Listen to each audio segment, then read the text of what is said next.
Hey YouTube, it's the MK Diva. Sorry it's been so long. My schedule is just really hectic, so I really don't have time to make videos unless I'm at lunch and sitting in my parking garage, as you can see.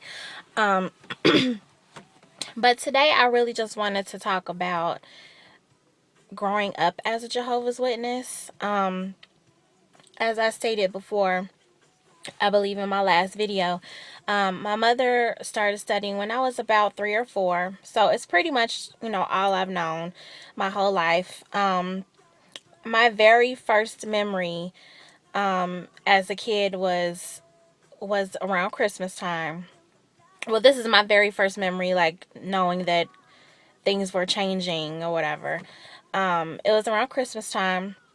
My mother and I lived with my grandmother, so she was putting up the Christmas tree and wanted me to help. And I specifically remember my mother would not let me go near the Christmas tree. Excuse me. And I really wanted to help her put the tree up, put the decorations up. I mean, because it's something fun. You're going to get gifts, all this stuff. So I just remember, like, wondering, like, why couldn't I, do that? So that was one thing. Then I do remember being in school. Oh my goodness, first grade. I remember it was myself and another guy who were J-Dubs, as I call them. And every holiday, every event, we always had to sit in another classroom and do schoolwork, or they would just give us some games to play if somebody was having a birthday party or if it was Christmas. Any sort of holiday, we were always separated. And I just remember being, asked why, and I never even knew why. I was just, my go-to answer was, it's against my religion. Like, everything was against my religion. And I remember Valentine's Day, people were passing out candy. What did I pass out? I passed out tracts. Okay. I still can't believe I did that. And so I just remember the isolation, just feeling like, I couldn't do anything. People have birthday parties. Of course, I couldn't go.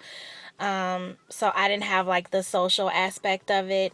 And of course, the only people that can come over to your house are witnesses. So it's like these people who I've known for years, who were my quote unquote friends, were the only people that could come over to the house.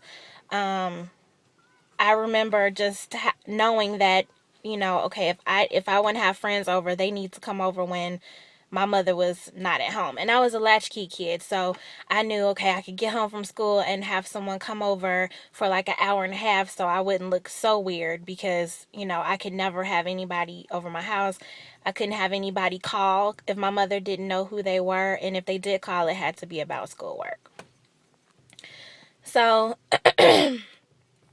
yeah, that was just a really weird time. Like, it's just, growing up as a witness is just a very different experience, and adults coming into the organization, they don't get it. Like, I have conversations even with my mother to this day about certain things, and she does not understand. It's like, it's because, okay, you were an adult, so you didn't have to deal with these issues.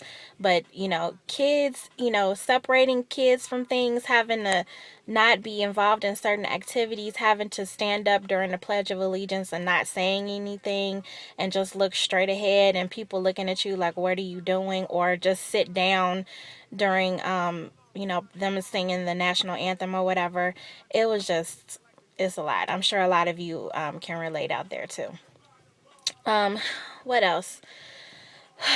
As a kid, I also remember, knowing that as soon as you get 18, you need to get married. Because if you're older than 18 and you're not married, chances are you're not going to get married if you're a Jehovah's Witness. Like now in my mother's congregation, she was mentioning to me a couple girls are getting married, and they're like 18, 19. And I told my mom, I was like, they're just getting married so that they can have sex.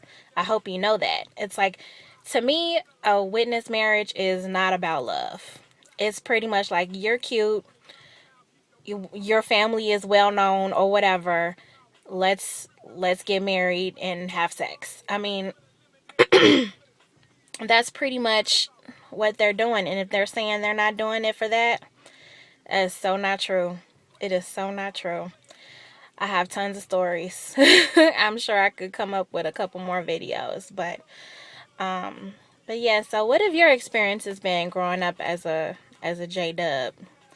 Let me know. I'm about to go back up into work, so I will talk to you guys hopefully sooner than later.